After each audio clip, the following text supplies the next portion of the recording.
अच्छा चलिए स्टार्ट कर लेते हैं। मैं एक सेकंड अपने लैपटॉप में भी खोल लेता हूँ और ऐसे तो या आप लोगों को कुछ डाउट हो तो मैं देख लीजिएगा। डेली पिछली बार मैंने वाइल्ड लाइफ एंड कंजर्वेशन काफी अच्छे से कर लिया था। ठीक, वाइल्ड लाइफ एंड कंजर्वेशन मतलब निपटा ही दिया था मैंने फर्स्ट सेशन में। जो एनवायरनमेंट का पिछले संडे करा था उसमें, अगर किसी को देखना तो वो देख सकते हैं, वरना कोई ऐसा इतनी जरूरत भी नहीं है। आप लोगों ने पढ़ भी लिया होगा तो। लेकिन हाँ, मैंने फर्स्ट सेशन में सिंपल वो कर दिया था, वाइल्ड लाइफ एंड कंजर्वेशन। बस उसमें एक टॉपिक रह रहा था जो कि मैंने खुद जान पूछ के छोड़ा था, क्योंकि स्पीसीज इन न्यूज, क्योंकि ये थोड़ा सा हेक्टिक सा हो जाता तो मैंने इसलिए अभी उस टाइम पे छोड़ दिया था। ठीक, तो मैं सोच रहा था कि कुछ पहले, उससे पहले कुछ स्पीसीज इन न्यूज में क्या है कि टेरिटोरियल स्पीसीज ये वो तमाम का एंडेंजर्ड ये सब, तो वो चीजें ऐसे टाइम पे याद रखी जाए कि लास्ट में एकदम तो जो कि ध्यान भी रहे, वरना इसको अभी कराने के बाद भूल जाएंगे हम चीजों का। ठीक, तो उससे पहले स्पीसीज इन न्यूज से पढ़ने से पहले हम वेटलैंड को थोड़ा सा देख लेते हैं। ठीक, वेटलैंड वाले को देख लेंगे, वेटलैंड और ये फॉरेस्ट वाले को देख लेते हैं। ठीक, तो सबसे पहले हम वेटलैंड देखेंगे, उसके बाद फॉरेस्ट आएंगे, और फिर उसके बाद हम कॉन्फ्रेंसिस पाएंगे। ठीक, क्योंकि ये थोड़े से एकदम मैं क्रोनोलॉजिकल इस वजह से रखा हूँ क्योंकि आपको देखने को मिल जाएगा, क्योंकि आप पिछले प्रीवियस ईयर के क्वेश्चंस देखेंगे तो काफी अच्छे से वेटलैंड पे पूछे गए हैं, कॉन्फ्रेंसिस पे भी आए हैं कि उनमें क्या क्या हुआ था क्या क्या नहीं। ठीक, तो स्टार्ट कर लेते हैं। तो पहले वेटलैंड एंड कोस्टलैंड से स्टार्ट कर लेते हैं।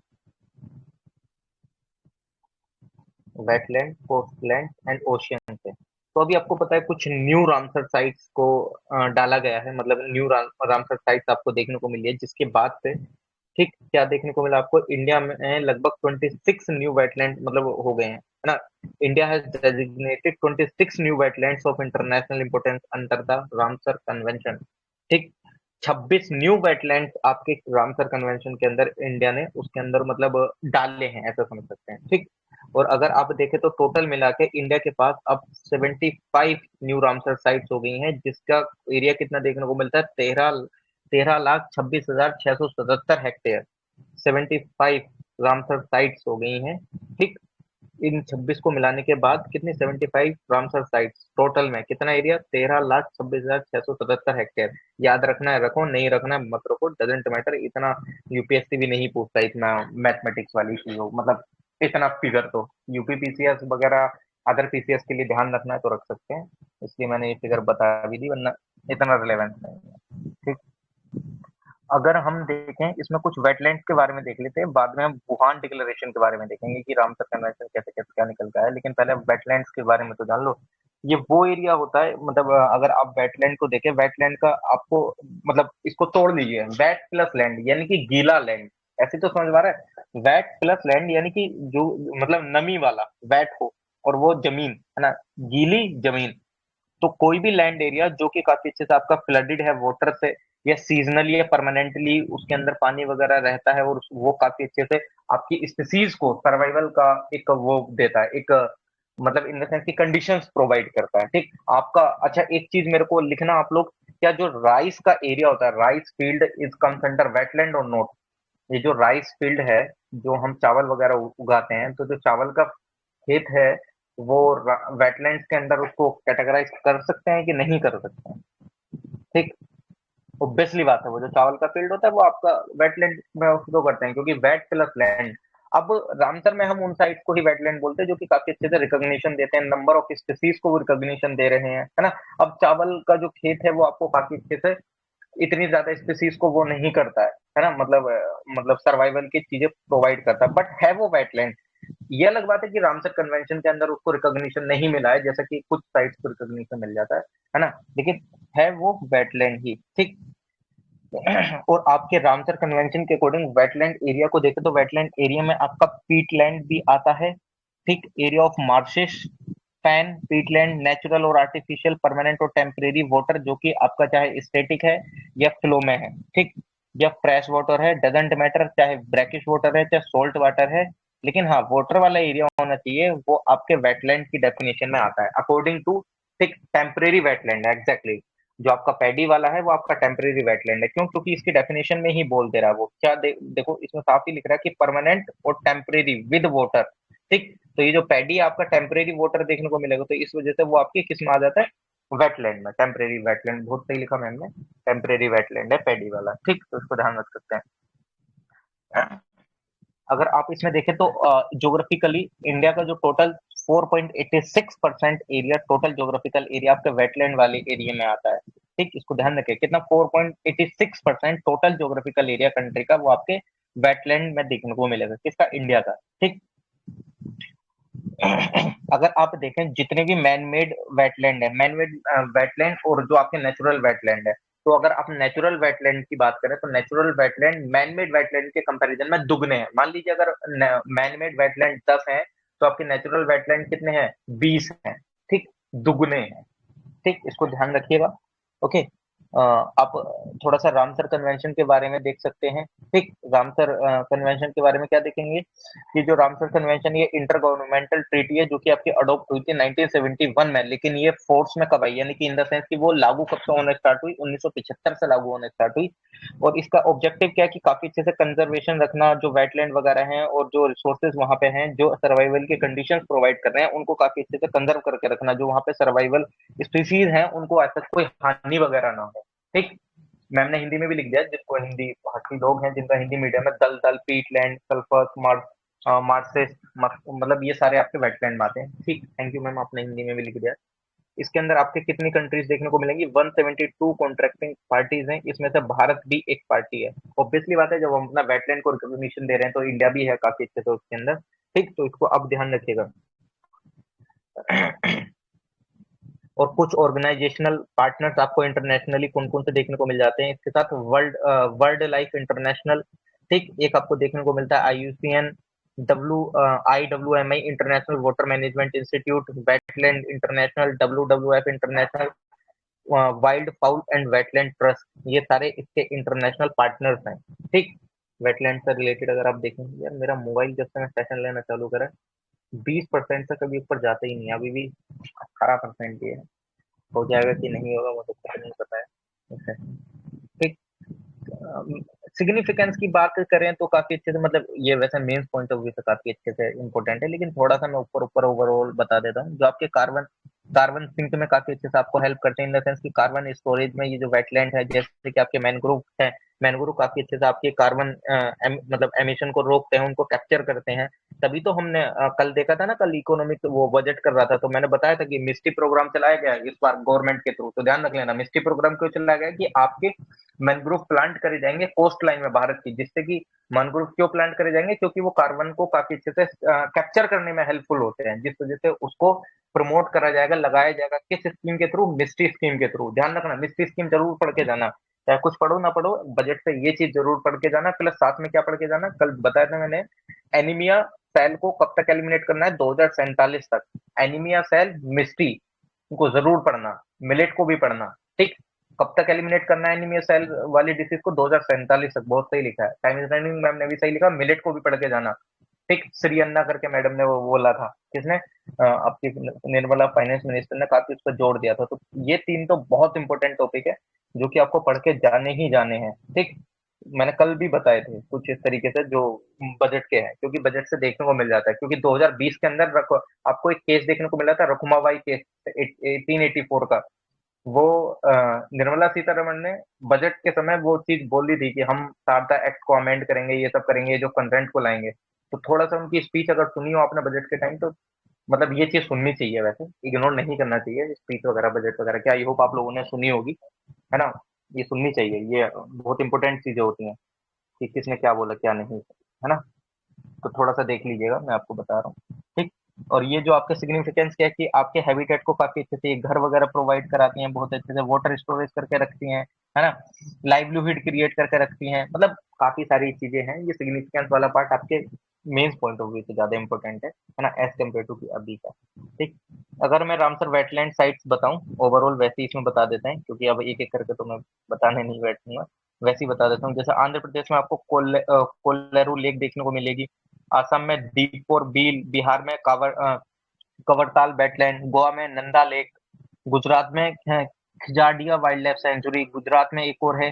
नाल सरोवर वर्ल्ड सेंचुरी एक और है गुजरात में। Thol lake wild life sanctuary Gujarat में एक और है। वधावना वेटलैंड हरियाणा में। विंदावास वाइल्ड लाइफ सेंचुरी एक। सुल्तानपुर नेशनल पार्क हिमाचल प्रदेश में 3 है। कौन सी? Chandratal wetland, Pong dam lake, Renuka wetland. Jammu and Kashmir में कौन कौन है? Hokera, Hygam wetland conservation reserve, Shallbugh wetland conservation reserve, Surinsar Mansar lake, Wular lake. Karnataka में अ,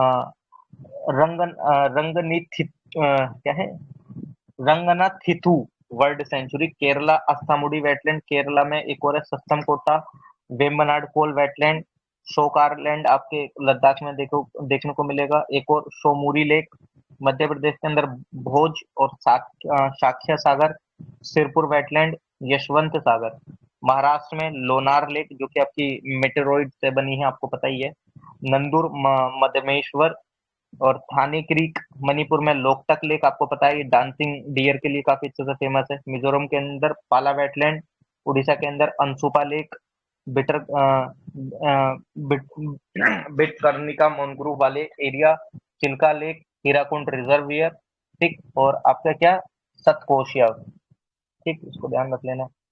75 हो गई है बेसिकली टोटल तो। एक तमपारा है उड़ीसा के अंदर। पंजाब के अंदर आपको Beas conservation reserve, Harike lake. Harike पे बताइए कौन कौन सी लेक आके मिलती है हरीके पे? हरीके पे वो लेक बोल रहा हूँ। हरीके में कौन कौन सी नदी आके मिलती है? अभी 2 दिन पहले ज्योग्राफी का सेशन भी कराया था और आपको भी पता होगा हरीके में कौन सी 2 नदी आके मिलती हैं। अभी मैंने 2 दिन पहले भी बताया था रिवर के बारे में। हरीके में कौन सी 2 नदियां आके मिलती हैं पंजाब के अंदर? पंजाब में हरीके मिलता है, कंजली लेक मिलता है, केशोपुर मियामी कम्युनिटी रिजर्व देखने को मिलता है। Nangal wild life sanctuary, Ropar lake. Rajasthan में कौन सी?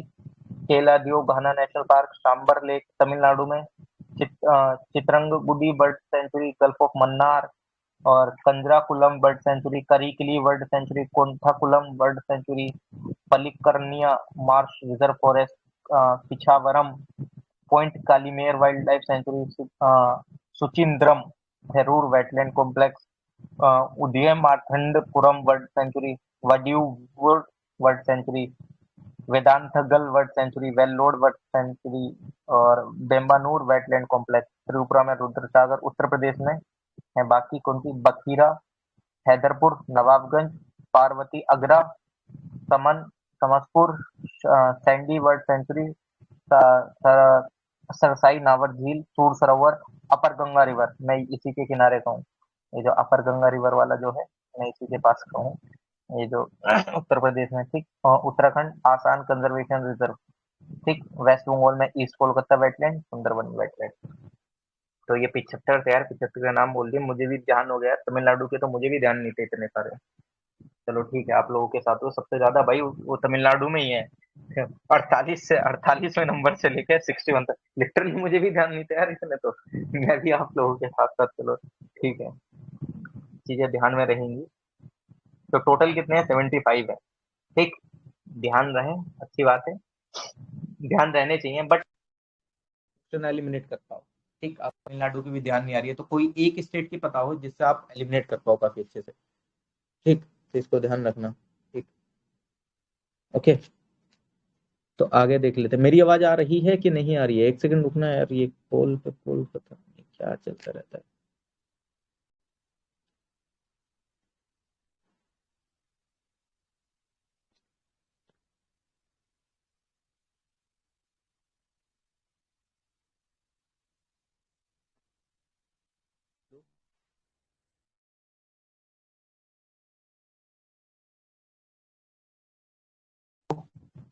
आवाज आ रही है ना मेरी? आ रही है सर, आ रही। हाँ ठीक है यार, ये पता नहीं मेरे को ही फ्रॉड वाले कॉल क्यों ही करते रहते हैं। मैं उनको पता नहीं क्या लगता है क्या नहीं।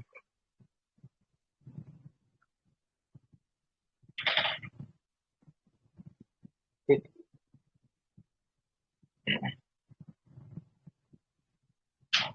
ओके चलिए ठीक है, आगे देख लेते हैं। अच्छा, ये मैम ने कुछ लिखा है क्या? मॉन्ट्रेक रिकॉर्ड में इंडिया की 2 हैं, इस टाइम ही आती है कॉल। हाँ मैम, पता नहीं क्या समझ, ये फ्रॉड वाले सारे मुझे ही करते हैं। अच्छा पहले ये बताओ, मॉन्ट्रेक्स रिकॉर्ड क्या होता है basically? What is Montreux record? अभी वैसे मैं उसे आगे करता, बट कोई नहीं। बताइए, what is मोन्ट्रेक्स record?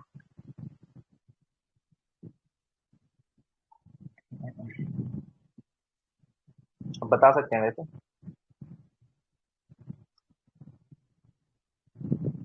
What is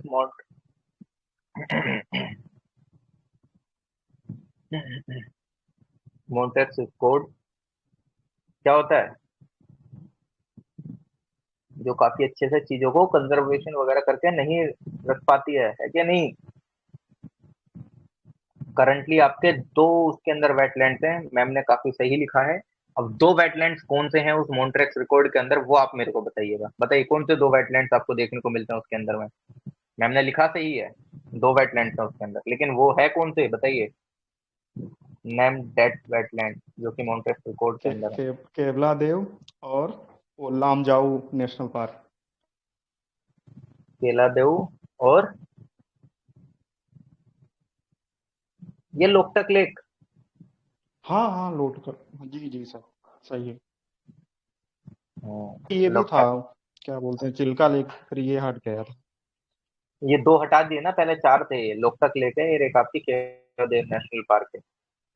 केलादेव national park जो कि राजस्थान में, लोकटक लेक आपकी मणिपुर में है। ठीक। ओके, तो ध्यान रख लेना। यानी ओके। टीका कोड, हाँ हाँ। यार ये क्यों मेरा मोबाइल हिले जा रहा है? 14% हो गया 18 से। चलेगा अभी कि नहीं चलेगा समझ नहीं आ रहा। चलिए ठीक है, इतना इतना सही है। मोबाइल चेंज करिए सर। अरे सर, कहाँ चेंज हो रहे हैं? गरीबी में वैसे जी रहे हैं। अच्छा ठीक है, आगे चलते हैं। अच्छा ठीक है, एक वुहान डिक्लेरेशन हुआ था 14th सीओपी, है ना, रामसर कन्वेंशन की, जो कि 14th कॉन्फ्रेंस ऑफ पार्टीज आपको देखने को मिली थी। ठीक, उसमें वुहान डिक्लेरेशन क्या था, वो काफी अच्छे से आपके कंजर्वेशन से रिलेटेड चीजों को प्रमोट करता है, मैनेजमेंट काफी अच्छे से हो, सस्टेनेबल यूज हो वेटलैंड का, इन सारी चीजों को आपकी प्रमोट करता है। तो ओवरऑल इसको ये ध्यान रख लेना, कहाँ देखने को मिला था Wuhan declaration? Conference of parties 40, Ramsar convention से रिलेटेड जो हुई थी। ओके, आई होप कि आपको चीजें ध्यान रहेंगी। 9 criteria for identifying the wetland. क्या क्या क्राइटेरिया है? रिप्रेजेंट कर रहा हो रेयर और कुछ यूनिक नेचुरल और near natural wetland type species वगैरह, कुछ एक तरीके से बायोजियोग्राफिक रीजन कुछ ऐसा हो, यूनिक वे में हो, या रेयर पाए जाने वाले हो चीजें। ठीक, वल्नरेबल एंड एंडेंजर्ड क्वालिटी, मतलब एंडेंजर्ड, क्रिटिकली एंडेंजर्ड स्पीसीज वहां पे काफी अच्छे से सपोर्ट कर रहा हो, पॉपुलेशन प्लांट की, एनिमल्स की। ठीक, और एनिमल्स कुछ क्रिटिकल स्टेज में हो अपनी लाइफ साइकिल के, सपोर्ट कर रहा हो लगभग 20,000 और उससे ज्यादा वाटर वर्ल्ड को। 1% of the individual in a population of one species आपके वहां रह रहा हो, सिग्निफिकेंट प्रोपोर्शन इंडिजीनियस स्पीसीज हो। ठीक, support 1% of individual in a population of one species or subspecies of wetland dependent nonavian animal species, मतलब 1% animal species को individually, वो स्पीसीज हो चाहे सब स्पीसीज हो किसी भी चीज की, जैसे मान लीजिए फिश की कोई सब स्पीसीज है, कम से कम 1% प्रजाति वहां पे रह रही हो, तो कुछ क्राइटेरिया, वरना अगर ऐसी क्राइटेरिया नहीं होते तो सारी चीजें वेटलैंड ही नहीं होती ना। वेटलैंड का तो क्राइटेरिया में वो सारी चीजें जहाँ पे वाटर वगैरह है कि नहीं? चलिए ठीक है, कोई इशू नहीं है। Other Ramsar sites in news, कुछ रामसर साइट्स न्यूज में रही हैं, तो उनको देख लीजिएगा। जैसे चिल्का लेक, चिल्का लेक में अगर आप देखने को, ये चिल्का लेक कहाँ पे देखने को मिलती है आपकी? उड़ीसा में देखने को मिलती है ना। यहाँ पर अगर आप देखेंगे तो ये जो इरावदी डॉल्फिन है वो काफी अच्छे से आपको कम देखने को मिली है, इस वजह से ये न्यूज में थी। चिल्का लेक लोकेटेड है ईस्ट में उड़ीसा का, आपको पता है एशिया की लार्जेस्ट ब्रैकिश वाटर लेक है ये, इसको ध्यान रख लेना। ठीक, और सेकंड लार्जेस्ट कोस्टल लगून है वर्ल्ड में। ठीक, और आपको देखें तो ये जो डॉल्फिन है इरावदी डॉल्फिन, काफी अच्छे से इनका अगर देखें आप, ये आपको मैकोंग रिवर में देखने को मिलेंगी, महाकम, है ना, महाकम रिवर और अयार वर्डी रिवर में, है ना। ये आपके कहाँ कहाँ है? एक तो कंबोडिया में, कंबोडिया में कौन सी? मैकोंग रिवर पाई जाती है। इंडोनेशिया के अंदर महाकम रिवर, अयार वर्डी आपकी म्यांमार में पाई जाती है। तो ये जो क्या नाम है, कौन सी डॉल्फिन? इरावदी डॉल्फिन आपकी इन तीनों नदियों में भी देखने को मिलती है। इरावदी डॉल्फिन का आयुषियन स्टेटस क्या है? एंडेंजर्ड स्टेटस आपका क्या है स्टेटस है। सुंदरवन वेटलैंड काफी अच्छे से आपको देखने को मिला है। तो कैग की रिपोर्ट आई थी, उसने काफी अच्छे से पिन करा किस चीज को, कि डिले हो रहा है कोस्टल जोन मैनेजमेंट प्लान में, कंस्ट्रक्शन काफी अच्छे से वहां पे बढ़ने को देखा जा रहा है। ठीक, विदाउट क्लियरेंस चीजें हो रही हैं, सीआरजेड के नॉर्म्स काफी अच्छे से फॉलो नहीं हो रहे हैं। ठीक, तो इसको ध्यान रख लेना। ठीक, तो सुंदरबन लार्जेस्ट मैनग्रोव फॉरेस्ट है वर्ल्ड के अंदर। अगर आप देखेंगे तो रिवर गंगा का और ब्रह्मपुत्र का काफी अच्छे से यहाँ पे डेल्टा बनता हुआ आपको काफी अच्छे से दिखेगा। और ये आपको सुंदरबन टाइगर रिजर्व काफी अच्छे से देखने को मिलता है। टाइगर का ये होम है, घर है ये। ठीक, ओके, तो इसको ध्यान रखना। और कौन सा रहा था न्यूज में, ईस्ट कोलकाता वेटलैंड। ठीक, कल कैग ने इस चीज को भी पॉइंट आउट करा था कि आपको इफेक्टिव एक्शन की यहाँ पे कमी देखने को मिली है। ठीक, ईस्ट मतलब काफी अच्छे से एक्शन वगैरह या उसको कंजर्वेशन से रिलेटेड चीजें नहीं हो रही है। ठीक, मल्टीपल तरीके से वेटलैंड का यूज हो रहा है अलग अलग चीजों में। लोकटक लेक अभी CBI central bureau of communication और उनने ऑर्गेनाइज करा है एक फ्लोटिंग फोटो एग्जीबिशन। कहाँ? लोकटक लेक मणिपुर में फ्लोटिंग फोटो एग्जीबिशन करी थी किसने? सेंट्रल ब्यूरो ऑफ कम्युनिकेशन ने। लोकटक लेक आपके सिचुएटेड है इम्फाल के पास, और ये लार्जेस्ट फ्रेश वाटर लेक है नॉर्थ ईस्ट। अगर नॉर्थ ईस्ट की बात करें सिर्फ, तो सिर्फ नॉर्थ ईस्ट की ही बात करें तो। ठीक, तो इसको ध्यान रखिएगा। यहाँ पे आपको काफी अच्छे से सांगाई डियर देखने को मिलते हैं। ठीक, और इसको डांसिंग डियर के नाम से भी जानते हैं। ये एंडेंजर्ड है। कुछ अदर स्पीसीज जैसे होग डियर, ओटर और वाटर फाउल और कुछ माइग्रेटरी बर्ड्स आपको यहाँ पे देखने को मिल जाती हैं। एक सेकंड रुकना यार, आप लोगों के मैसेजेस नहीं दिख रहे हैं, नेटवर्क प्रॉब्लम है। मैसेजेस का कुछ पता ही नहीं चल रहा है। एक मिनट रुको।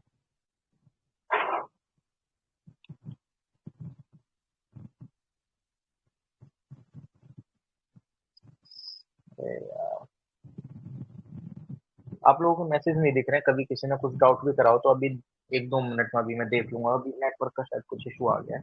ठीक, तो अगला टॉपिक देख लेते हैं, island protection zone. Ministry of environment forest and climate change ने अभी अप्रूव करे हैं कुछ चेंजेस आपके आइलैंड प्रोटेक्शन जोन के अंदर, और आईसीआरजेड यानी कि जो आपका आइलैंड कोस्टल रेगुलेशन जोन होता है उसके अंदर में कुछ आपके चेंजेस करे हैं।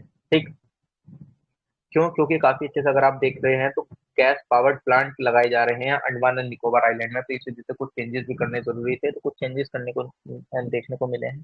ठीक, तो अगर आप देखें तो डिसीजन आपका निकल के आया किससे? National coastal zone management authority के द्वारा उसने रिकमेंडेशन करी थी गैस बेस्ड पावर प्लांट की, जो कि आपके आईसीआरजेड फ्री एरिया के अंदर लगने हैं। ठीक, और काफी अच्छे मतलब basically Andaman and Nicobar island में लगने थे, तो इस वजह से उन्होंने उसको कुछ चेंजेस करा है। ठीक, तो आईसीआरजेड को आपको पढ़ना जरूरी था। तो आईसीआरजेड यहाँ पे अभी है नहीं, आगे मैं आपको बता दूंगा। आपको पता है ना 3 जोन होते हैं, 3 जोन में डिवाइड कर रखे होते हैं, 1 2 3 की। आप उसके पास आसपास कुछ नहीं बना सकते हैं। जैसे आपको देखने को मिला केरला में एक वो थी ना कोल वेटलैंड के बराबर में एक होटल बन रखा था, तो उस होटल को गिरा दिया गया काफी अच्छे से, आपको पता होगा, क्योंकि वो सीआरजेड नॉर्म्स को काफी अच्छे से फॉलो नहीं कर रहा था। ठीक, हाईली प्रोटेक्टेड एरिया वगैरह भी आपको देखने को काफी अच्छे से मिलते हैं इसके आसपास की चीजों, है ना। तो अभी सीआरजेड नॉर्म्स आएंगे तो उसमें मैं काफी अच्छे से डिटेल में चीजों को बता दूंगा, वरना ये ऐसे ही उसमें इंफॉर्मेशन लिख रखी है, हैक्टिक इतना ज्यादा नहीं जाना होता है यार अंदर जितना आप चले जाते हो। ठीक, ब्लू फ्लैग बीचेस आपका कौन देता है? आपका एफईई फी फी आपका सर्टिफिकेट देती है। ब्लू फ्लैग बीचेस का मतलब क्या होता है? जो कि आपके जो बीच हैं काफी अच्छे से साफ शुद्ध हैं। ठीक, काफी अच्छे से वहां पे चीजें फॉलो करी जा रही हैं, मीन कि स्वच्छता रखी जा रही है। ठीक, तो आप उस बीच को फिर ब्लू ब्लू फ्लैग बीच का टैग मिल जाता है। अब इससे ब्लू फ्लैग बीच पे क्या होता है कि इससे क्या होगा, आपके टूरिस्ट काफी अच्छे से आपके अट्रैक्ट होंगे। क्यों? अगर आप अमेरिका का कोई नागरिक यहाँ पे आ रहा है तो उसको सारी चीजें नहीं पता है ना। अगर मैं ही अमेरिका में जा रहा हूँ तो मुझे भी सारी चीजें नहीं पता है। मुझे सिर्फ वो चीजें पता है जो कि काफी अच्छे से रिकॉग्नाइज है अदर अदर चीजों की वजह से, जैसे है ना। जैसे आपके हमने काफी चीजें करी, हमने वहाँ के माउंटेन्स पढ़े, न्यूयॉर्क को पढ़ा, लॉस एंजल्स को पढ़ा, तो ये चीजें मुझे क्यों ध्यान है? क्योंकि इसका वर्ल्ड में रिकॉग्निशन है। तो ये जो जब ब्लू फ्लैग बीचेस का रिकॉग्निशन होता है तो ऑब्वियसली बात है टूरिस्ट को अट्रैक्ट करेगी काफी अच्छे से चीजों को, तो इसका रिलेवेंस आपको देखने को मिलता है। ठीक, ये एक तरीके से आपका इको लेवल है। ब्लू फ्लैग इसका काइंड ऑफ इको लेवल। इससे आपको पता चलता है कि यहाँ पे एनवायरमेंटली चीजें काफी अच्छे से हो रही हैं। और ये किसके द्वारा दिया जाता है? फी फाउंडेशन फॉर एनवायरमेंट एजुकेशन। और ये हम कर चुके हैं अभी रिसेंटली, हम शायद कोई सा वो कर रहे थे पीवाईक्यू, उस दौरान चीजें काफी अच्छे से करी हुई थी। तो हमारे यहाँ कौन कौन सी है चीजें, कौन कौन सी नहीं, मतलब कौन कौन से किसको मिला हुआ है ब्लू फ्लैग सर्टिफिकेशन, तो देख लेते हैं कौन कौन से बीच है। एक आपका शिवपुरी बीच है जो कि गुजरात में पड़ता है, एक आपका घोघला बीच है जो कि दमन एंड दीव में पड़ता है, दमन नहीं दीव में पड़ता है, ध्यान रखना। और आपका एक है कर्नाटका में पड़ता है, पदु बीदरी एंड कासरकोड बीच कर्नाटका के अंदर, लक्षद्वीप के अंदर थुंडी बीच एंड कदमत बीच पड़ता है, कप्पड़ बीच पड़ता है आपके केरला के अंदर, उड़ीसा के अंदर आपको पड़ता है गोल्डन बीच। ये सारे वो हैं जिनको ब्लू फ्लैग मिल चुका है। रूसीकोंडा बीच आपके पड़ता है आंध्र प्रदेश के अंदर, ठीक। राधानगर बीच आपके पड़ता है अंडमान एंड निकोबार आइलैंड के अंदर, ईडन बीच पड़ता है आपके पुडुचेरी के तमिलनाडु में। दीज आर 12 बीचेस, 12 ही हैं आई थिंक, 1 2 3 4 5 6 7 8 9 10 11 12, हाँ 12 बीच है। तो ठीक, आपके ब्लू फ्लैग सर्टिफाइड कितने बीच हैं? 12 बीचेस हैं, जिनकी लोकेशन आप ध्यान रखना। ऑब्वियसली बात है, पेनिनसुलर इंडिया के ही होंगे क्योंकि कोस्टल लाइन आपकी यही है काफी अच्छे से, अंदर मेनलैंड पार्ट में तो हो ही नहीं सकते हैं बीच। ओके, एज सच कोई issue? If you have any issue then use tissue.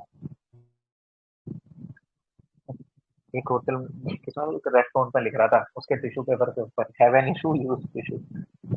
ये भाई अच्छा चलिए ठीक है, आगे देख लेते हैं। एक अबीदी जान क्या है ये? अबीद अबीद अबीद जान कन्वेंशन, ये COP 23 हुई थी, ठीक। इस कन्वेंशन में क्या हुआ था? एटलांटिक, एक सेकंड, ये तो formally convention for cooperation in the protection, management, development of the marine and coastal environmental of the Atlantic coast. The West and Central and South African region came into force in 1984. It covers marine environment, coastal zone related inland water falling within west of Central and African South। अरे basically ये जो आपके African वाले जो coastal areas वगैरह थे उनको काफी अच्छे से प्रोटेक्ट मैनेजमेंट एक मैनेज वे में चीजों को करने के लिए, यानी कि जो अफ्रीकन जोन में चाहे आपका सेंट्रल में पड़ रहा हो, साउथर्न बीचेस चाहे साउथ अफ्रीका वाली साइड में पड़ रहे हो, उन सबको काफी अच्छे से कंजर्व प्रोटेक्ट वगैरह करने के लिए एक अब अभियान कन्वेंशन करके आया था COP 13 में। ध्यान रखना, रखा जाए तो सिंपल इतना ध्यान रखो कि हाँ ये भाई किससे रिलेटेड है, बीचेस से रिलेटेड है, कहाँ? अफ्रीका में काफी अच्छे से चीजों को मैनेज वे में करा जाए, ठीक, उनका प्रोटेक्शन वगैरह। क्योंकि ब्लू फ्लैग सर्टिफिकेशन किसको मिलता है? जो काफी अच्छे से बीच आपका साफ सुथरा है कि नहीं? कौन देता है इसको? फी, नॉन प्रॉफिट ऑर्गेनाइजेशन है, डेनमार्क वेस्ट, एग्जैक्टली, ठीक। तो इसको आप ध्यान रखेंगे, ओके, ठीक है ना? तो 12 बीचेस आपको ध्यान होने चाहिए इसमें। नेक्स्ट आपका टॉपिक आता है great barrier reef, Australia. Australia में ग्रेट बैरियर रीफ आपको देखने को मिलते हैं, ठीक। Thank you so much, time is running ma'am, आपने लिखा। ये कितने लिख दिए आपने? 1 2 3 4 5 6 7 8, 8 लिखे हैं आपने, ठीक है, 4 और मैं बता दूंगा, ठीक। आपके ग्रेट बैरियर रीफ आपको कहाँ देखने को मिलता है? ऑस्ट्रेलिया में, ठीक। ये कोरल वगैरह रीफ के लिए काफी अच्छे से फेमस, आपको पता ही है, ठीक।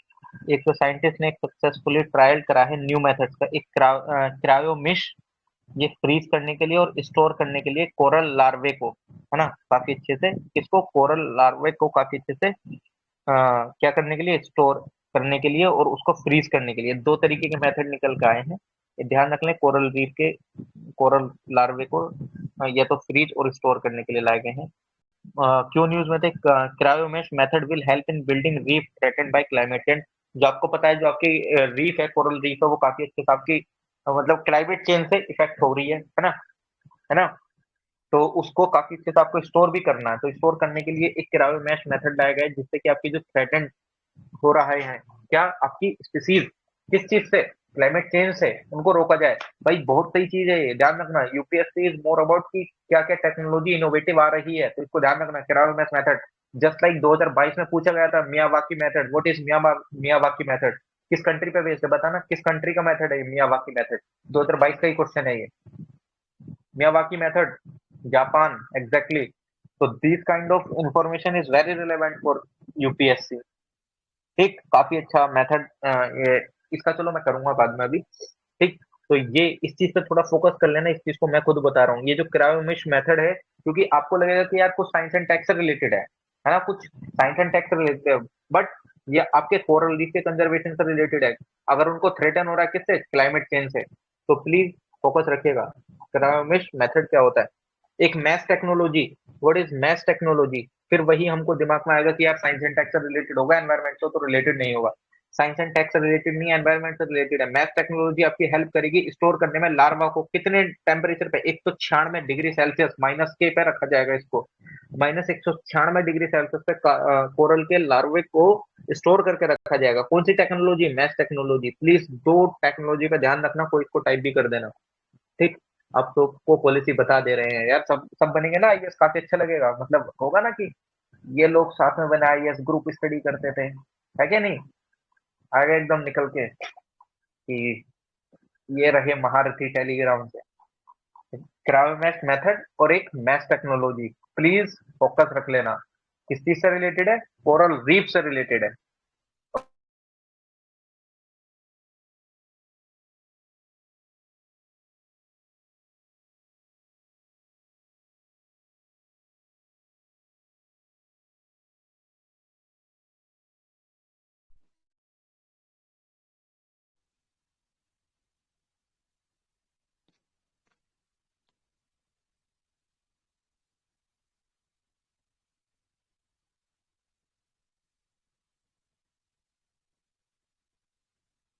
हेलो।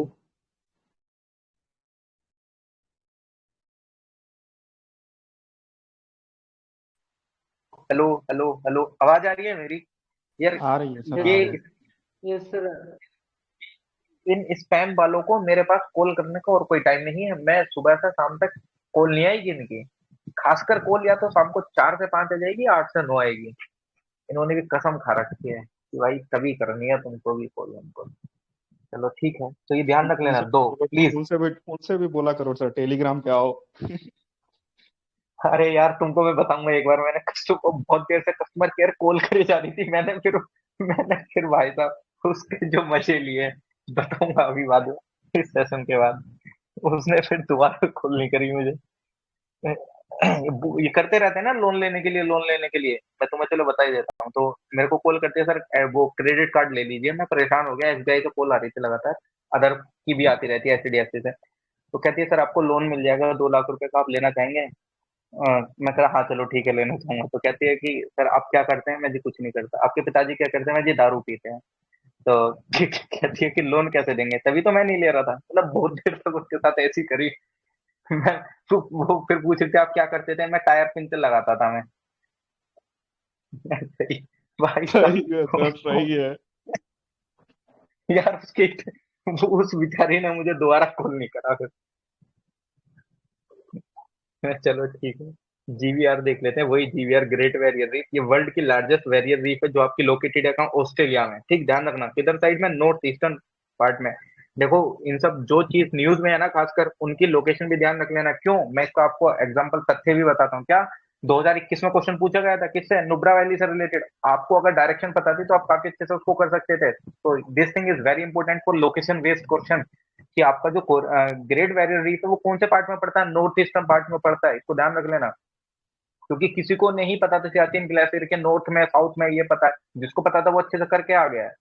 ओके, तो इसको ध्यान रखना, ठीक। कहाँ पे? नॉर्थ ईस्टर्न पार्ट में, ऑस्ट्रेलिया के कोरल रीफ। इसको वर्ल्ड हेरिटेज एरिया डिक्लेयर कर दिया गया था 1981 में। 1981 में इसको वर्ल्ड हेरिटेज एरिया डिक्लेयर कर गया था, 1981 के अंदर, ठीक। तो आप इसको ध्यान रख सकते हैं। इनवर्टिब्रेट एनिमल्स आपको काफी अच्छे से देखने को मिलेंगे, कलरफुल एनिमल वगैरह काफी अच्छे से, है ना। आप उस ग्रुप को क्या कहते हैं? सिंडारिया, सिंडारिया, यानी कि जो आपके इनवर्टिब्रेट एनिमल्स है जो कि बिलोंग करते हैं कलरफुल एनिमल वाले ग्रुप से, काफी अच्छे से इसको शनिडारिया के नाम से जानते हैं, ठीक। हर एक फीचर्स क्या देखने को मिलेंगे? ईच कोरल कोल्ड अ पोलिप, हर एक कोरल को पोलिप कहा जाता है। कंटेन माइक्रोस्कोपिक एल्गे, जिसको क्या बोलते हैं? जूजेंथली, काफी अच्छे से देखो। अब मैं इसके यहाँ पे फॉर्मेशन नहीं पढ़ा रहा हूँ, क्योंकि फॉर्मेशन का ये नहीं है, यहाँ पे हम सिंपल करंट को एनालिसिस कर रहे हैं। अब अगर आप मेरे से पूछने लगो कि कोरल कैसे फॉर्म होते हैं sir, atoll brief, atoll reef क्या होता है, ये क्या होता है, अभी वो नहीं, ठीक। अभी सिंपल हम करंट को एनालिसिस कर रहे हैं ना, कभी आप बोलो कि ये जूजेंथली का क्या कैसे क्या होता है, ठीक। तो इसलिए मैं आपको पहले ही बता दूं, तो आपको कोरल्स में क्या देखने को मिलता है? जूजेंथली भी देखने को मिलता है, जो कि एल्गे ही होता है एक तरीके से, ठीक। इसको ध्यान रख लेंगे काफी अच्छे से।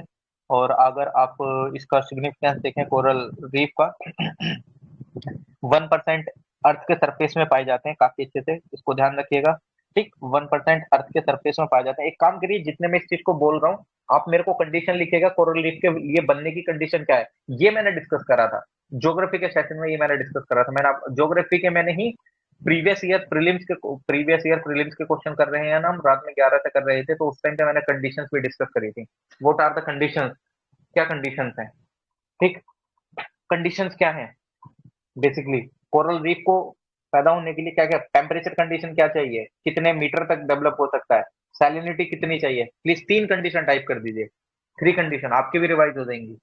कौन से एरिया में पाई जाती है, ट्रॉपिकल एरिया में कि टेम्परेट एरिया में। 4 कंडीशन आप टाइप करना, टेम्परेचर, सैलिनिटी, कितने मीटर तक पाई जाती हैं, कौन से एरिया में पाई जाती हैं, ट्रॉपिकल एरिया, टेम्परेट या कोई सा भी, इक्वेटर के अबव इक्वेटर के नीचे कहाँ, टाइप करिएगा। ठीक, इतने मैं इसको कर लेता हूँ, है ना। तो 1% से कम, आप मतलब लगभग 1% अर्थ के सरफेस पर आपको क्या देखने को मिलते हैं, आपके कोरल रीफ देखने को मिलती हैं। ठीक, ध्यान रख लेना। ठीक, कुछ आपकी हार्ड कोरल होती हैं, जिनकी प्राइमरी रीफ जो बिल्डिंग होती है कोरल्स की, वो आपके कैल्शियम कार्बोनेट से बनी हुई होती है। और जो कुछ सॉफ्ट कोरल्स होती हैं, ठीक, उसका इतना सॉलिड स्केलेटन नहीं होता है। ठीक, इनको काफी अच्छे से थ्रेट है ओशियन के एसिडिफिकेशन से, काफी अच्छे से आप देखते होंगे तमाम जो वाटर पोल्यूशन है, काफी अच्छे से उनको इम्पैक्ट करता है, उनके सर्वाइवल को इम्पैक्ट करता है बहुत अच्छे से। ठीक, तो ये इनके लिए काफी अच्छे से खतरा है। ठीक, इसको ध्यान रखिएगा। इंडिया में कोरल रीफ कहाँ कहाँ पे पाई जाती है, आपके गल्फ ऑफ मन्नार में पाई जाती हैं, पाक वे में पाई जाती है, गल्फ ऑफ कच्छ में। ठीक, ध्यान रखना इसको, लक्षद्वीप आइलैंड में पाई जाती है काफी अच्छे से। ठीक, world wild life protection act 1972 के शेड्यूल 1 में है, ध्यान रखना। अच्छा, एक और question, wild life protection act 1972 के अंदर शेड्यूल को घटा के कितनी संख्या हो गई है। पहले 6 संख्या होती थी शेड्यूल की, अब कितनी हो गई है, 4 संख्या हो गई है एग्जैक्टली। क्योंकि ये चीजें मैं पहले कर चुका हूँ और मैं क्वेश्चन पूछ सकता हूँ, और ये मैंने डिटेल में करा है बहुत अच्छे से, बकायदा प्रीवियस ईयर पेपर के साथ भी और बकायदा पीटी 365 के साथ भी। ठीक, ये कर चुका हूं मैं वाइल्ड लाइफ प्रोटेक्शन एक्ट को बहुत अच्छे से। ओके, वर्मिन को हटा दिया है। ओके, ठीक है, चलिए इसको ध्यान रख लेना, शेड्यूल 1 के अंदर है ना। ओके, इसमें क्या जानने की जरूरत है, इसमें as such coral water proof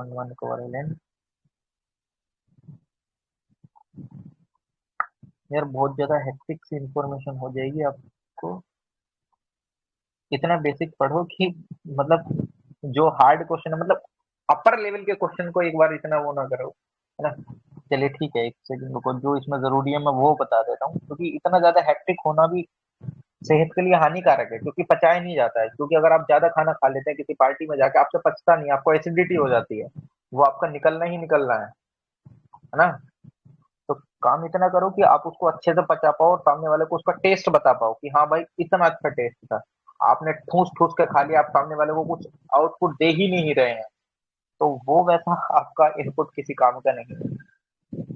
ठीक, कि सबको पकड़ने के चक्कर में कुछ भी हाथ में ना आए। ये देख लेते हैं, zooxanthellae coral. First time geological survey of India ने 4 स्पीसीज को रिकॉर्ड करा है जूजेंथली कोरल्स की, अंडमान एंड निकोबार के आइलैंड से। तो ये देख लेते हैं थोड़ा सा, ये इंपॉर्टेंट हो जाता है। अजूजेंथली कोरल, जो कि आपके अंडमान एंड निकोबार आइलैंड से 4 स्पीसीज देखने को मिली है अजूजेंथली कोरल्स की। ठीक, तो इसको ध्यान रख सकते हैं, 4 स्पीसीज नाम ध्यान रहे, ठीक है। बट इतना जरूर ध्यान रहना चाहिए, अगर इससे रिलेटेड कोई चीज आ जाता है तो आप एलिमिनेट कर सके। ठीक, अगर इससे रिलेटेड कोई क्वेश्चन आ जाए तो आप उसको एलिमिनेट कर सकते हैं। ब्रनकैटोफ्लेबिलम क्रैसम करके है एक स्पीसीज, एक टी इंक्रास्टेटम है, एक टी एकुल टी एकुलिएटम, टी इरेगुलर, ये कुछ स्पीसीज, जो कि 4 स्पीसीज अजूजेंथली कोरल की डिस्कवर करी गई थी आपके अंडमान एंड निकोबार आइलैंड से। एजूजेंथली कोरल्स में क्या होता है बेसिकली, अजूजेंथली कोरल वो ग्रुप है कोरल्स का जिसके अंदर आपको जूजेंथली देखने को नहीं मिलता, और इनके अंदर काफी अच्छे से नरिशमेंट वगैरह भी नहीं होती है ना, सन वगैरह के थ्रू। ठीक, ये काफी अच्छे से अपना जो नरिशमेंट करते हैं वो प्लैंकटन के थ्रू करते हैं, ध्यान रखना। आज जूजेंथली कोरल्स के अंदर कुछ जूजेंथली नहीं होता है, उनके अंदर जो नरिशमेंट होती है ना कि उनको सनलाइट से मिलती है, वो आपके लेते हैं प्लैंकटन से।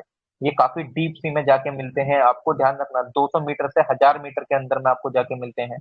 ठीक, ध्यान रखना कहाँ, 200 से 1000 मीटर के एरिया के बीच में आपको मिलते हैं अजूजेंथली कोरल। ठीक, अदर बायोडाइवर्सिटी रिलेटेड इनिशिएटिव कुछ देख लेते हैं, फिर रिपोर्ट एंड इंडिसेस, तो फिर आपका ये वाला वेटलैंड वाला कुछ कंजर्वेशन वाला खत्म हो जाएगा। Animal welfare board of India को देख लेते हैं। एनिमल सभी लोग उपस्थित रहे समय पर 5 मिनट। अच्छा ठीक है, उपस्थित रहेंगे 5 मिनट ऐसे। अच्छा, एनिमल वेलफेयर, ओ promotion, animal welfare board of India AWBI, ये क्या है? एक स्टैट्यूटरी बॉडी है जिसका हेडक्वार्टर आपको बल्लभगढ़ में देखने को मिलता है, हरियाणा में। स्टैब्लिश करी गई थी 1962 में, prevention of cruelty to animal act के तहत। ऑब्वियसली बात है, जब स्टैट्यूटरी बॉडी है किसी एक्ट के थ्रू तो करी गई होगी। कौन सा एक्ट है? Prevention of cruelty to animal act 1960। इसके थ्रू आपकी animal welfare board of India को क्रिएट करा गया था। ये आपकी एडवाइजरी बॉडी है जो कि एडवाइस करती है सेंट्रल गवर्नमेंट को और स्टेट गवर्नमेंट को काफी अच्छे से। जो आपके जैसे आपको स्ट्रे डॉग्स देखने को मिल जाते हैं, पेट डॉग्स देखने को मिल जाते हैं, या कुछ एट्रोसिटीज बढ़ रही हैं इन सब चीजों के कारण, तो वो गवर्नमेंट को क्या करती है? एडवाइस करती है कि भाई अब आपको एक्शन लेने का समय आ चुका है, आप इससे रिलेटेड ये ले सकते हैं एक्शन। और इसकी बाइंडेबल नहीं है डिसीजन। ऑब्वियसली बात है, जब ये एडवाइजरी है तो बाइंडेबल तो नहीं होंगी कि जो इसने कह दिया वही करेगी स्टेट गवर्नमेंट, नहीं। बाइंडेबल नहीं है। ठीक। Champions of the earth award देखने को मिला है। इंडियन वाइल्ड लाइफ बायोलॉजिस्ट है एक डॉक्टर पूर्णिमा देवी, जिनको काफी अच्छे से यूएन एनवायरनमेंट प्रोग्राम 2022 का champions of the earth award मिला है। इनके एंटरप्रेन्योरशिप विजन की कैटेगरी में इनको काफी अच्छे से नाम ध्यान रख लेना है, इतना ज्यादा ध्यान रखने की जरूरत नहीं कि हाँ इंडिया में champions of the earth award मिला काफी अच्छे से इनको। ठीक।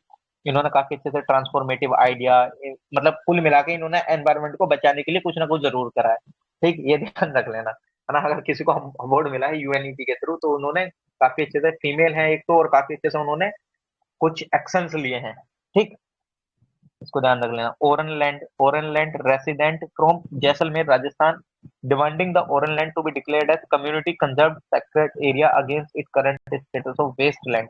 मतलब जो एक कम्युनिटी है जैसलमेर में रहने वाली, राजस्थान के अंदर, तो एक वेस्ट लैंड का स्टेटस है एक लैंड को, जो कि कम्युनिटी सेक्रेट स्पेस को, तो उसको बोला कि ओरन लैंड का आप स्टेटस दे दीजिए। ओरन आर सेक्रेट स्पेसिस, जो कि काफी अच्छे से आपके बायोडाइवर्सिटी होती है उनके अंदर, और वाटर बॉडी भी काफी अच्छे से देखने को मिलती है। और ऑरेंज के अंदर उसमें काफी अच्छे से आपको हैबिटेट देखने को मिल रहा है, ग्रेट इंडियन बस्टर्ड और डेजर्ट कैट वगैरह ये सब। ठीक, तो उसको बोला कि भाई ये वेस्ट लैंड नहीं है, उसको ऑरेंज लैंड घोषित करिए आप। एसिलोफिनेक आपको पता है एक वेटरनरी पेन किलर है। एसिलोफिनेक आपके उसमें भी काम आता है, अगर जैसे हड्डियां वगैरह में दर्द होता है किसी के, है ना, तो उसमें काफी अच्छे से खा भी लेते हैं इसको। तो एसिलोफिनेक से काफी अच्छे से आपको जो स्पीसीज है वो काफी मतलब इम्पैक्टफुल देखने को मिल रहा था वर्ड्स वगैरह पे। तो उसको आपको पता है डाइक्लोफिनेक एक एंटी इन्फ्लेटरी ड्रग को पहले ही ऑलरेडी सरकार ने बैन कर दिया था 2006 में, क्योंकि काफी अच्छे से जो बल्चर की पॉपुलेशन थी पूरे एशिया में वो इसकी वजह से ही कम हुई थी। ठीक, तो इंडियन वेटरनरी रिसर्च इंस्टीट्यूट ने डिमांड करी है कि आप एसिलोफिनेक को भी बैन करिए, जो कि कैटल में यूज करा जाता है, उसको भी बैन करिए काफी अच्छे से। ठीक, जब आप डाइक्लोफिनेक को बैन कर चुके हैं तो। वाटर ग्रीन सिटी अवार्ड आपको पता है हैदराबाद को मिला है। Water world green city award, world green city award 2022 का हैदराबाद को देखने को मिला है। ठीक, living green for economic recovery and inclusive growth award भी इसी को मिला है। ये अनाउंस करा गया है award international association of horticulture producer के द्वारा। Sponge bleaching, New Zealand recorded the largest ever sponge bleaching event of its southern coastline. Simple aquatic animal with dense yet forest skeleton. मतलब अगर आप काफी अच्छे से देखें तो इनकी ब्लीचिंग आपको देखने को मिली है। स्पॉन्ज स्पॉन्ज एक आपका एक्वाटिक एनिमल है, उसकी आपको ब्लीचिंग देखने को मिली कहाँ पे? न्यूजीलैंड के अंदर। ठीक, इसको आप ध्यान रख सकते हैं। ओके, इनको भी सेम कोरल की तरह है, ये भी हीट वगैरह से काफी अच्छे से इम्पैक्ट हो जाते हैं। अगर ज्यादा टेम्परेचर वगैरह हो जाए तो इनकी भी डेथ वगैरह होने लगती है। ठीक, इस तरीके का घटना आपको न्यूजीलैंड के पास से देखने को मिली है। रिपोर्ट एंड इंडाइसिस देख लेते हैं। ठीक। अच्छा, आवाज आ रही है ना मेरी? एम आई ऑडिबल और नॉट? आवाज आ रही है मेरी? चलिए ठीक है, आवाज आ रही है तो एक सेकंड रुकिए यार, मैं एक बार पानी पी लेता हूँ थोड़ा सा।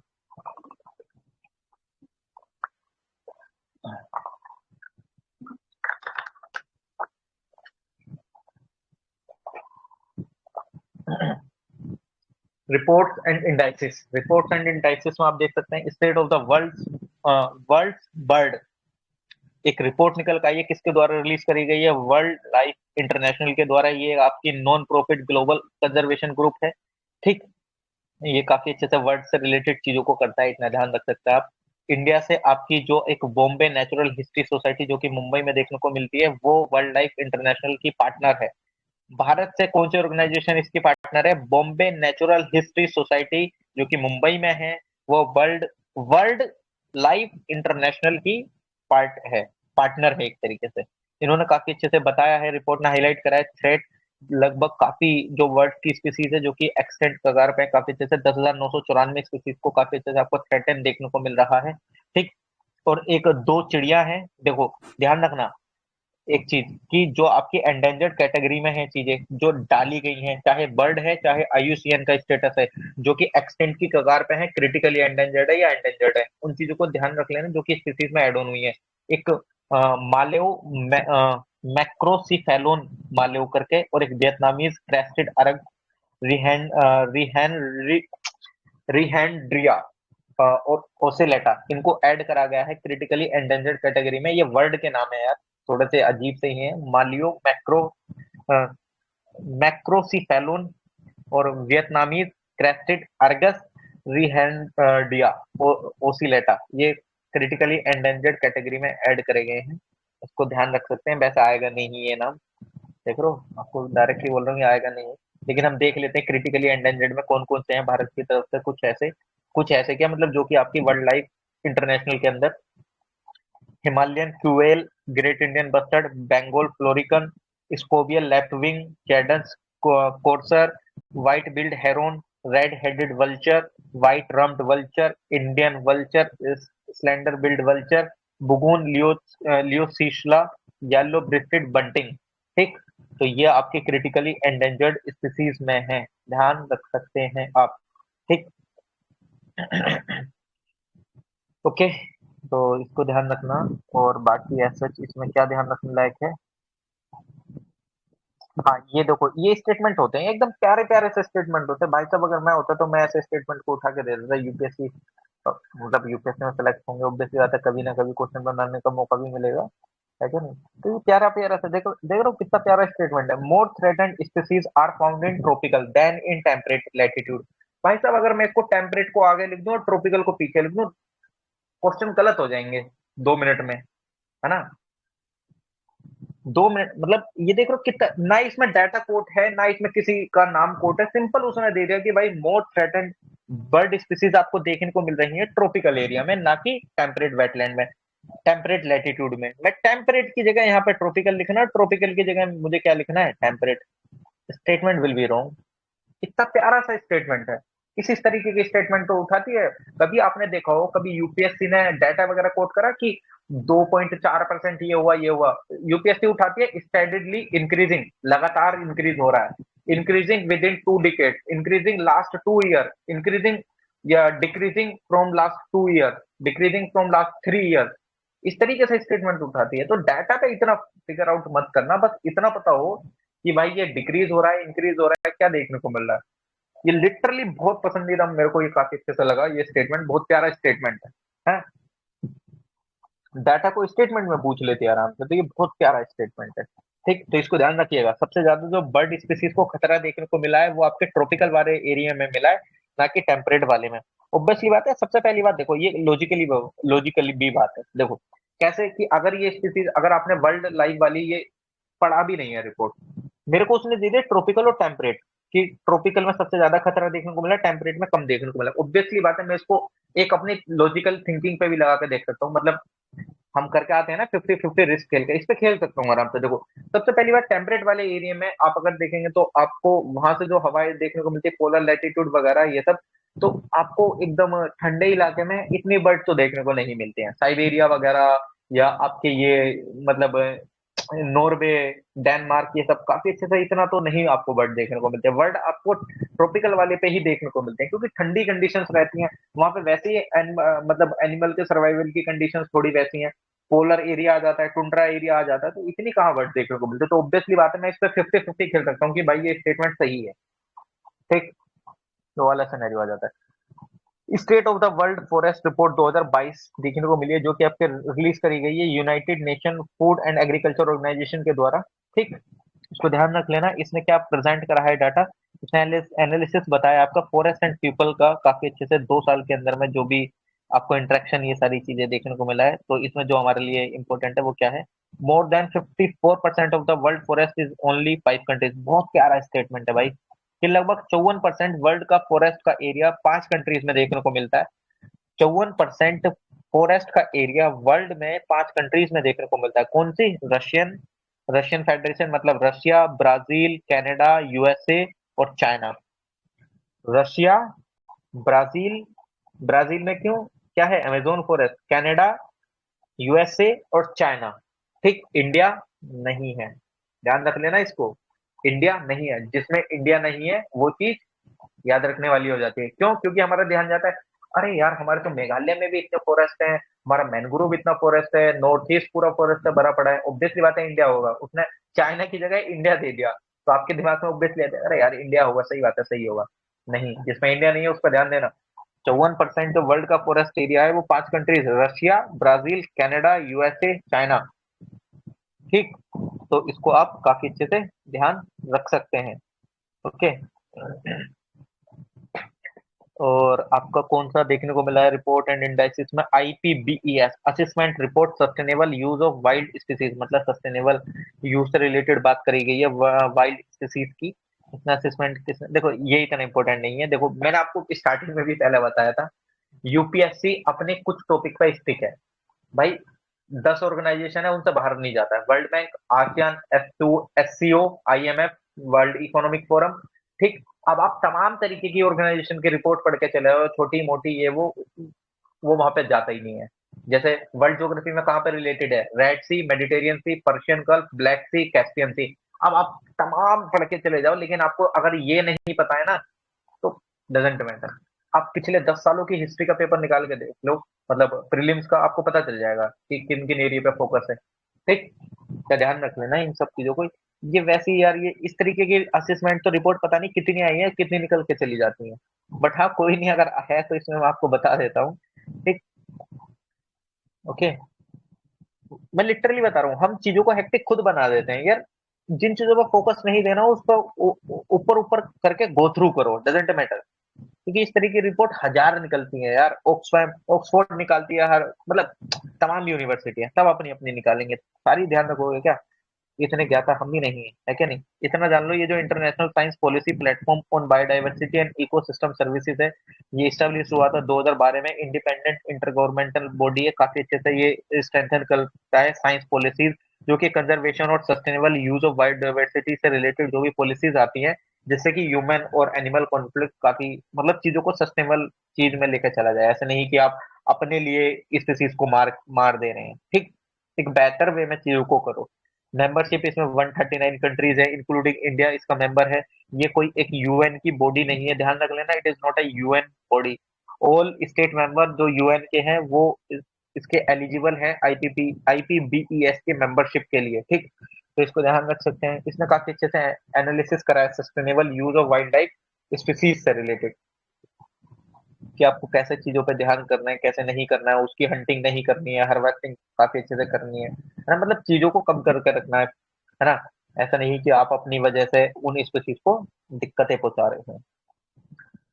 ये वाली रिपोर्ट्स होती हैं जो कि काफी अच्छे से ध्यान में रखने वाली होती हैं। स्टेट ऑफ मैंग्रोव 2022, ये रिपोर्ट्स हैं, ये प्यारी रिपोर्ट्स होती हैं जिन पर आप ध्यान रख सकते हैं, है ना। क्योंकि ये तो वन एंड ओनली, मतलब काफी अच्छे से चीजें हैं।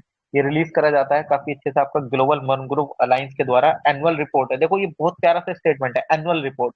मैं इसको लिख दूं यहाँ पे, बाइनियल रिपोर्ट, यानी कि 2 साल में एक बार निकलती है, नहीं, यह हर साल निकलती है। ठीक, ग्लोबल, अगर आप देखें इसमें काफी अच्छे से, the rate of loss have greatly diminished and average losses over the last decade of just इतना ऑल ओवर पर ईयर। इसने काफी अच्छे से आपको ये बताया, जो लॉस हो रहा है काफी अच्छे से आपका मैनग्रोव वगैरह को, उसमें थोड़ा सा कमी हल्का सा आपको देखने को मिला है। अगर पिछले 10 दशकों की बात करें उनमें ज्यादा हो रहा था लॉस, लेकिन अभी कुछ एक अभी का जो रेट देखें लॉस होने का मैनग्रोव में, थोड़ा सा कम आपको देखने को मिला है। तो ग्लोबल मैनग्रोव अलायंस आपको देखने को मिलता है, ये लॉन्च हुआ था 2018 में वर्ल्ड ओशियन समिट के द्वारा। वो वर्ल्ड ओशन समिट हो रही थी 2018 में, तो तब ग्लोबल मैंग्रोव अलायंस निकल के आया है। ये किसके द्वारा? कंजर्वेशन इंटरनेशनल और आपके आईयूसीएन और आपके वेटलैंड इंटरनेशनल और डब्ल्यूडब्ल्यूएफ। अब आप बोलेंगे कि ये टॉपिक क्यों इंपॉर्टेंट है? ये टॉपिक इसलिए इंपॉर्टेंट है क्योंकि अभी G20 की प्रेसिडेंट अभी हो रहा था इंडोनेशिया में, काफी अच्छे से हो रही थी ना। तो वहां पे जितने भी सारे कंट्रीज थे और मोदी जी भी थे, उन्होंने काफी अच्छे से मैनग्रोव वगैरह पे फोकस के लिए बोला। और प्लस इस साल गवर्नमेंट ने बजट में मिस्ट्री स्कीम को लागू करा है। तो इसलिए हमारा मैनग्रोव काफी अच्छे से आपको इम्पोर्टेंट पड़ जाता है ना। तो इसको आप ध्यान रख सकते हैं ना। इसका ऑब्जेक्टिव क्या है कि ग्लोबल एरिया को बढ़ाना, मैनग्रोव के काफी अच्छे से उन सब चीजों को सपोर्ट करना, आपके मैनग्रोव लॉस किस वजह से हो रहा है उन सब रीजन्स को टैकल करना, उन सब रीजन्स को मिनिमाइज करना। ठीक, उस चीज को आप ध्यान दे सकते हैं। ये ग्लोबल मैनग्रोव अलायंस आपके इस चीज से रिलेटेड है। ठीक, एक आपका इनिशिएटिव चलता है इसके through, mangrove for the future करके। मैनग्रोव फॉर द फ्यूचर एक यूनिक पार्टनर इनिशिएटिव है जो कि प्रमोट करता है इन्वेस्टमेंट से रिलेटेड कोस्टल इकोसिस्टम में। आपको अगर मैनग्रोव वगैरह को प्रमोट करना है, ठीक, तो एमएफएफ कवर करता है मैनग्रोव फॉर द फ्यूचर। कौन कौन से countries? Bangladesh, Cambodia, India, Indonesia, Maldives, Myanmar, Pakistan, Seychelles, Sri Lanka, Thailand, Vietnam. कौन सी? Bangladesh, Cambodia, India, Indonesia, Maldives, Myanmar, Pakistan, Seychelles, Sri Lanka, Thailand and Vietnam. किस प्रोग्राम के under? Mangroves for the future के अंडर। इसको ध्यान रख लेना। ठीक, living planet report 2022 and living planet index निकल का आया। रिलीज किसके द्वारा करा जाता है? आपके World Wide Fund for Natures के द्वारा करा जाता है। ये आपकी इंटरनेशनल नॉन गवर्नमेंटल ऑर्गेनाइजेशन है जो कि फाउंड हुई थी 1961 में।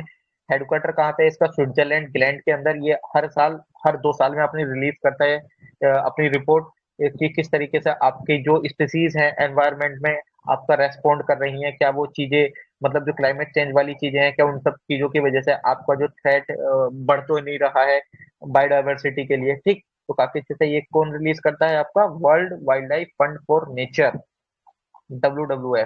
ठीक, ओके। एक आपका इसका की फाइंडिंग बता दूं तो 69% decline in the wild life population of animal. 69% decline देखने को मिला है आपको वाइल्ड लाइफ पॉपुलेशन में, मैमल्स की, बर्ड्स की, एम्फीबियंस, रेप्टाइल्स, फिश, एक्रॉस लगभग 50 सालों में। अगर आप देखें लास्ट 50 सालों में 69% डिक्लाइन देखने को मिला आपको एनिमल्स में। ठीक, हाईएस्ट डिक्लाइन देखने को मिला आपको लैटिन अमेरिका और कैरिबियन रीजन से। बहुत प्यारा स्टेटमेंट है। सबसे ज्यादा हाईएस्ट डिक्लाइन देखने को मिला आपको वाइल्ड लाइफ में, कहां से? लैटिन अमेरिका और कैरिबियन वाले रीजन से। ध्यान रख लेना। फोकस, कुछ इस तरीके के स्टेटमेंट है जिन पर फोकस रखा जाता है। ठीक, वरना सारे फोकस रखने वाले थोड़ी होते हैं। मैं लिटरली बता रहा हूँ, पूरी पीडीएफ 65 पढ़ के उसमें से डाटा आप कोई सी कॉपी पे भी नहीं लिख सकते हैं, एक पूरा पेज नहीं पढ़ सकते हैं आप पूरे अच्छे से डाटा पढ़िए एक बार, उसको किसी एक कॉपी पे लिख सकते हैं, एक पेज लीजिएगा और आप खुद देखिएगा कि आपको कितने डाटा ध्यान है ना। इतने डाटा ध्यान नहीं होते हैं। एक दो बार इसको रिवाइज करेंगे, सिंपल बस। लेकिन हाँ, चीजों को याद रखने की इतनी कोशिश मत करना कि अरे भाई ये 2023 तक 2.4% बढ़ा है, ये 7.9% बढ़ा है, ये ऐसा नहीं करना होता भाई। Global forest declaration assessment report 2022 की निकल के आई है काफी अच्छे से। ये आपकी ग्लोबल फॉरेस्ट डिक्लेरेशन असेसमेंट। देखो यार, एक ये असेसमेंट होगी, पीछे अभी असेसमेंट देखिए। मैं आपको पहले ही बोल रहा था इस तरीके के असेसमेंट तमाम निकलते हैं, ये कोई नई असेसमेंट नहीं है। ठीक, इसमें काफी अच्छे से फॉरेस्ट डिक्लेरेशन के बाद okay, global forest declaration assessment देखने को मिला है काफी अच्छे से आपका। इसमें क्या बताया गया है? इसमें New York declaration forest 2014, Glasgow leader declaration on forest and land use 2014। ठीक, इसमें काफी अच्छे से ये बताया गया है कि आपको जो वो है ना, मतलब फॉरेस्ट वगैरह का लॉस वगैरह काफी अच्छे से कम करना है। ये नहीं कि आप फॉरेस्ट का लगातार काफी अच्छे से यूज करे जा रहे हैं। सस्टेनेबल वे में प्रोडक्शन करो चीजों का, फॉरेस्ट गवर्नेंस वे में करो फॉरेस्ट की चीजें, है ना। सिंपल इतना ध्यान रखो कि बेसिकली आपके फॉरेस्ट का सस्टेनेबल वे में यूज करने के लिए इसने हमको बताया असेसमेंट करके। ठीक, क्योंकि अगर आप देखें तो हमारा क्या है, जो आपका जो डिफोरेस्टेशन रेट डिक्लाइन हो रहा है, कितने पर हो रहा है? लगभग 6.3% के रेट से आपका फॉरेस्ट डिक्लाइन हो रहा है। इसको ध्यान रख लेना। ठीक, डिफोरेस्टेशन रेट डिक्लाइन बाई 6.3%, यानी कि हम काफी अच्छे से अफोरेस्टेशन कर रहे हैं, यानी कि पेड़ों को लगा रहे हैं। तो हमने टारगेट रखा है कि 10% तक हमको डिफोरेस्टेशन इन द सेंस कम करना है ना। मतलब पेड़ों को ज्यादा से ज्यादा लगाना है, कुल मिला के इतना ध्यान रखो। असेसमेंट का मतलब ये होता है कि आपको वो चीजें बता रहा है कि भाई आप ये चीजें मत करो जो एनवायरनमेंट के लिए खराब है, क्या है। ठीक, इस चीजों पर ध्यान देना। बाकी असेसमेंट में अब भी बोल रहा हूँ, तमाम असेसमेंट निकलते हैं भाई हर महीने। जैसे आईएमएफ ने कुछ इंडिया की बता दी कि भाई इतनी ग्रोथ होगी, उसके बाद आरबीआई ने कुछ बता दिया, वर्ल्ड बैंक ने कुछ बता दिया। अब ये सारी चीजें अगर कल को यूपीएससी पूछने लगे, वर्ल्ड बैंक का क्या है, इस महीने कुछ और बोल दिया, अगले महीने कुछ और बोल देगी। आरबीआई का क्या है, आरबीआई ने 3 महीने में कुछ और बताया, कंडीशन अच्छी हुई, फिर उसने 3 महीने में अपनी रिपोर्ट दोबारा चेंज कर दी। तो इन चीजों पर रिलाई तो नहीं करा जाता है ना। तो वो कुछ चीजें ऐसी हैं। ठीक, तो आपका ये वाला जो टॉपिक है ये वही खत्म हो जाता है। कौन सा वाला, ये क्या क्या टॉपिक था, टॉपिक का नाम, wetland coastal, wetland coastal, coastland and ocean. यानी कि 3 टॉपिक तो मैं वही कवर कर चुका हूँ काफी अच्छे से। एक तो ये वाला टॉपिक, ओके, ये वाला टॉपिक, बायोडाइवर्सिटी वाला टॉपिक, और क्या, वाइल्ड लाइफ, और ये वाला टॉपिक। मेन टॉपिक ये और बच रहा है यार। बाकी तो चीजें हो ना हो, ये वाला टॉपिक भी मेन